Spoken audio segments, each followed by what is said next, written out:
معزز سامعین و ناظرین، السلام علیکم ورحمۃ اللہ وبرکاتہ۔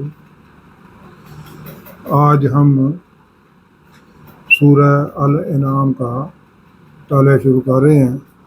اس سے پہلے ہم سورہ البقرہ، سورہ آل عمران، سورہ النساء اور سورہ المائدہ، یہ 4 مدنی صورتیں اور ایک سورہ الفاتحہ کا مطالعہ مکمل کر چکے ہیں۔ اب یہ سورہ الانعام کا مطالعہ شروع کر رہے ہیں۔ یہ صورت مکی و مدنی صورتوں کے دوسرے گروپ کی پہلی مکی صورت ہے۔ اس دوسرے گروپ میں 2 مکی، سورہ الانعام اور سورہ الاعراف ہیں، اور 2 مدنی صورتیں ہیں، سورہ الانفال اور سورہ توبہ۔ اس صورت میں سورہ الانعام میں 165 آیات اور 20 رکوع ہیں، جو 7ویں پارے کے 7ویں رکوع سے شروع ہو کر 8ویں پارے کے 7ویں رکوع تک ہے۔ مکہ معظمہ میں نازل ہونے والی تمام صورتوں کے ذریعے کفار مکہ کو دین حق کو قبول کرنے کی دعوت دی گئی ہے، اور یہ 2 اکٹھی صورتوں میں خاص طور پر کفار مکہ پر حجت تمام کی گئی ہے۔ اس لیے ان تمام مکی صورتوں کا روئے سخن کفار مکہ ہی کی طرف ہے۔ اس صورت میں اللہ تعالیٰ نے اپنا عالم امر اور عالم خلق کا مطلق العنان اختیار جتا کر کفار کو جھنجھوڑا ہے، اور ان کے کفر اور شرک کی نفی کرتے ہوئے حضور صلی اللہ علیہ وسلم کے ذریعے دی جانے والی دعوت کو قبول کرنے کا کہا گیا ہے۔ یاد رہے کہ عالم امر میں اللہ رب العزت کی بلا شرکت غیر بادشاہت اور غیر مرئی مخلوق کی تخلیق ہے، جیسے روح ہے، اندھیرا ہے، اجالا ہے، مثبت اور منفی خیالات ہیں اور وسوسے وغیرہ عالم امر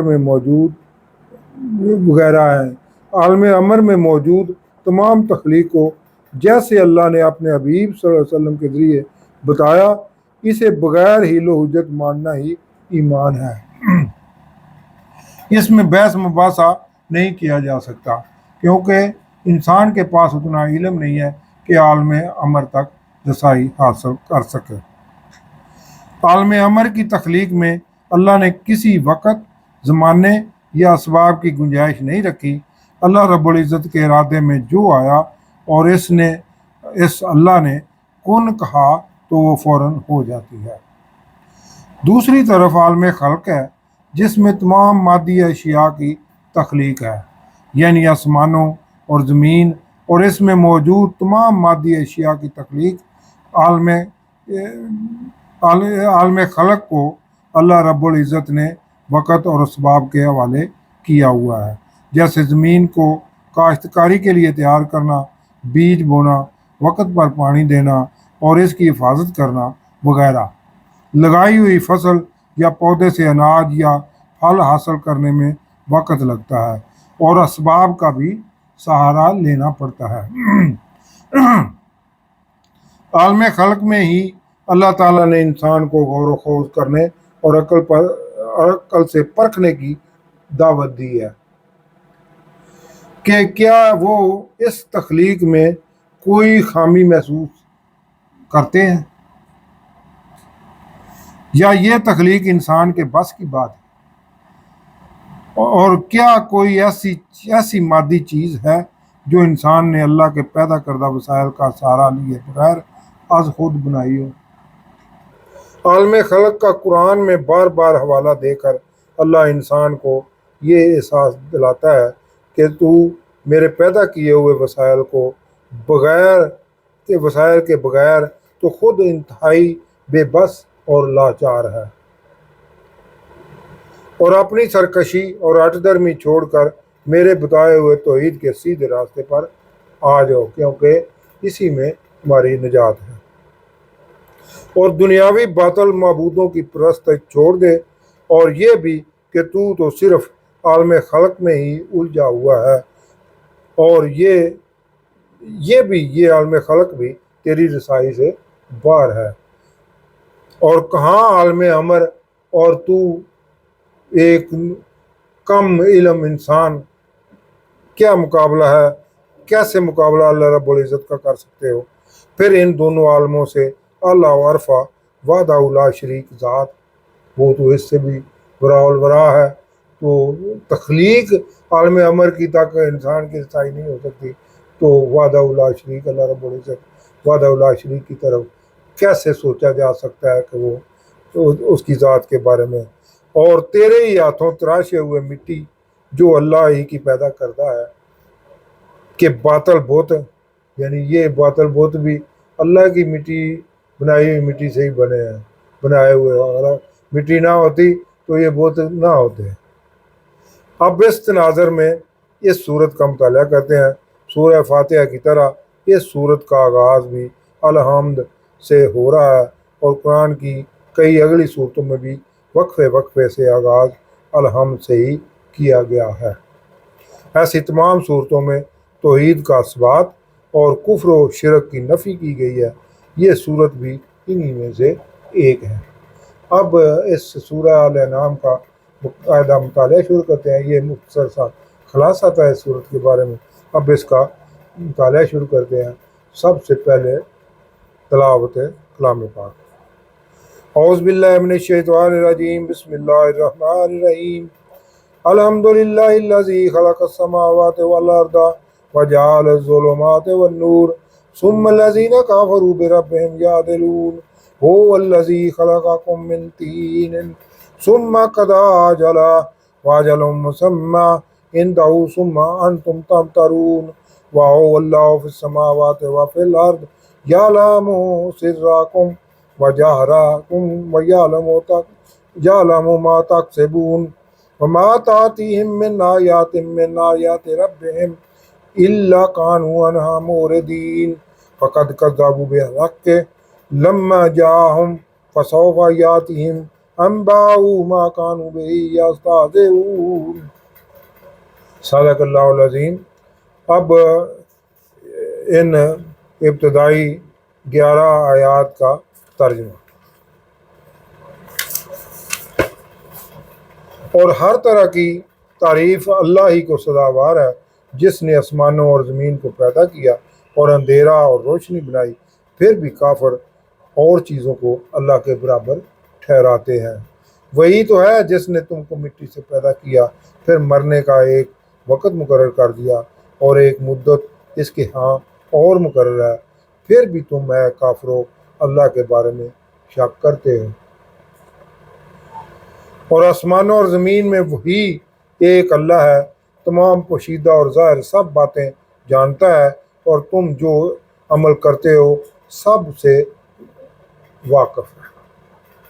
اور اللہ کی نشانیوں میں سے کوئی نشانی ان لوگوں کے پاس نہیں آتی، مگر یہ اس سے منہ پھیر لیتے ہیں۔ جب ان کے پاس حق آیا تو اس کو بھی جھٹلا دیا، سو ان کو ان چیزوں کا جن سے یہ استہزاء کرتے ہیں ان قریب انجام معلوم ہو جائے گا۔ کیا انہوں نے نہیں دیکھا کہ ہم نے ان سے پہلے کتنی امتوں کو ہلاک کر دیا، جن کے پاؤں ملک میں ایسے جما دیے تھے کہ تمہارے پاؤں بھی ایسے نہیں جمائے، اور ان پر آسمانوں سے لگاتار میںہ برسایا اور نہریں بنا دی جو ان کے مکانوں کے نیچے بہہ رہی تھیں۔ پھر ان کو ان کے گناہوں کے سبب ہلاک کر دیا، اور ان کے بعد اور امتیں پیدا کر دی۔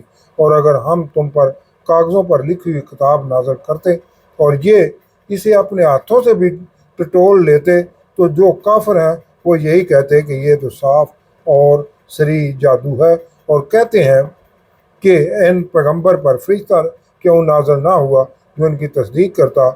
اگر ہم فرشتہ نازل کرتے تو کام ہی فیصل ہو جاتا، پھر انہیں مطلق مہلت نہ دی جاتی۔ نیز اگر ہم کسی فرشتہ کو بھیجتے تو اسے مرد کی صورت میں بھیجتے، اور جو شبہ اب کرتے ہیں اسی شبے میں پھر انہیں ڈال دیتے۔ اور تم سے پہلے بھی پیغمبروں کے ساتھ تمسخر ہوتے رہے ہیں، سو جو لوگ ان میں سے تمسخر کیا کرتے تھے ان کو تمسخر کی سزا نے آ گھیرا۔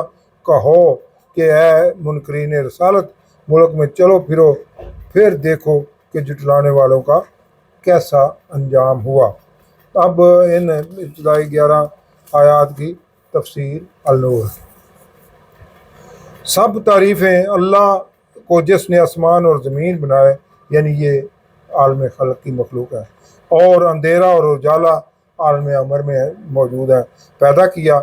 پھر بھی کفار جھوٹے معبودوں کو اس اللہ کے برابر ٹھہراتے ہیں، حالانکہ وہی ہے جس نے تمہیں مٹی کے گارے سے بنایا اور پھر مادی دنیا میں رہنے کے لیے ایک مدت مقرر کی۔ ایک مقررہ مدت ہونے کے باوجود پھر بھی تم شرک کرتے ہو، یعنی تمہارے سامنے ہر روز انسان مرتے رہتے ہیں پھر بھی شرک میں مبتلا ہو۔ اور وہی اللہ ہے آسمانوں، فرشتے وغیرہ کا، زمین کا، اسے تمہارا چھپا ہوا اور ظاہر معلوم ہے، اور وہ تمہاری کمائی نیکی یا بدی کو جانتا ہے۔ ان کافروں کے پاس جو بھی نشانی اپنے رب کی نشانیوں یعنی ہدایت کے لیے قرآنی آیات میں آتی ہے، اس سے منہ پھیرے ہوئے ہیں۔ یہ صورت مکی دور کی آخری صورتوں میں سے ہے، اسی لیے کہا جا رہا ہے کہ اتنا قرآن اترنے کے باوجود اور واضح آیات سمجھنے کے باوجود دعوت حق سے کفار مکہ منہ پھیرے ہوئے ہیں۔ بے شک انہوں نے حق کو جھٹلایا یا جب بھی ان کے پاس حق آیا، اور اب انہیں جلد ہی خبر ہو جائے گی اس بات کی جس پر ہنس رہے ہیں۔ عذاب کی بار بار دھمکیاں سن کر کفار مکہ حضور صلی اللہ علیہ وسلم کا مذاق اڑاتے کہ اتنا عرصہ ہو گیا ہے، عذاب تو کوئی نہیں آیا، اگر آپ صلی اللہ علیہ وسلم اللہ کے سچے رسول ہیں تو آخر کب عذاب آئے گا؟ تو اللہ کفار کو بتا رہا ہے کہ وہ وقت جلد ہی آنے والا ہے۔ عذاب کا تفصیلی ذکر اس گروپ کی دونوں مدنی صورتوں میں ہے۔ کیا انہوں نے نہ دیکھا کہ ہم نے ان سے پہلے کتنی نافرمان قوموں کو ہلاک کر دیا جنہیں ہم نے زمین میں وہ جماؤ دیا تھا، یعنی وسائل دیے تھے جو تم کفار کو نہیں دیا۔ ان پہلی قوموں پر موسلادھار پانی بھیجا اور ان کے نیچے نہریں بہائیں جس سے ان کے اناج اور خوراک میں اضافہ ہوا، پھر ان کو ان کے گناہوں کے سبب ہلاک کر دیا۔ یہ عاد اور سمود جیسی قومیں جو عرب کے علاقوں میں ہی رہتی تھیں، وہ کافی خوشحال اور وسائل کی مالک تھیں اور اپنی قوت و طاقت پر ناز کرتی تھیں کہ وہ جو چاہیں کر سکتی ہیں، لیکن جب انہوں نے انبیاء اور رسول علیہ السلام کی دعوت حق قبول نہ کی تو ان پر اللہ کا عذاب نازل کر دیا گیا، اور وہ تمام وسائل کے باوجود تباہ و برباد کر دی گئی۔ اللہ ان کا تاریخی حوالہ دے کر کفار مکہ کو واضح کر رہا ہے کہ اگر تم سے زیادہ طاقتور قومیں نافرمانیوں کی وجہ سے ہلاک کر دی گئی ہیں اور ہم نے ان کی جگہ ایک دوسری قوم کو لا بسایا تو تمہاری تو کچھ حیثیت ہی نہیں ہے۔ اور اگر ہم آپ صلی اللہ علیہ وسلم پر کچھ لکھا ہوا یعنی کتاب کی شکل میں اتار بھی دیتے، پھر بھی وہ کفار اسے اپنے ہاتھوں سے چھو بھی لیتے تو کافر ایسے معجزات دیکھ کر بھی کہتے کہ یہ ایک کھلا جادو ہے۔ حضور صلی اللہ علیہ وسلم سے کفار کے مطالبات کا ذکر ہے کہ اگر آپ صلی اللہ علیہ وسلم اللہ کے سچے رسول ہیں تو پہلے نبیوں کی طرح انہیں ظاہر معجزات دکھائیں۔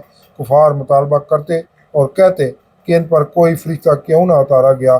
اللہ جواباً فرماتا ہے کہ اگر ہم نے فرشتہ اتار دیا ہوتا تو ان کا کام تمام ہو چکا ہوتا، اور انہیں یہ جو سب کچھ واضح ہونے کے بعد بھی اپنی ضد اور سرکشی پر قائم ہے، کوئی مہلت نہ دی جاتی۔ اور اگر ہم فرشتے کو نبی بناتے تب بھی اسے مرد ہی بناتے، اور اس پر بھی وہ کفار شبہ رکھتے جس میں اب پڑے ہوئے ہیں کہ فرشتہ ہی نبی بن کر آتا، یعنی فرشتہ بھی اگر نبی بن کر آتا تو وہ مرد کی شکل میں ہی آتا، پھر وہ اسی شبے میں ہی رہتے۔ آپ صلی اللہ علیہ وسلم سے پہلے بھی رسولوں کا اسی طرح مذاق اڑایا گیا ہے، اور مذاق کرنے والوں کی ہنسی ہی انہیں لے ڈوبی۔ آپ صلی اللہ علیہ وسلم فرما دیں کہ زمین میں چلو پھرو، دیکھو کہ جھٹلانے والوں یعنی عاد اور سمود جیسی قوموں کا کیا انجام ہوا۔ صدق اللہ العظیم۔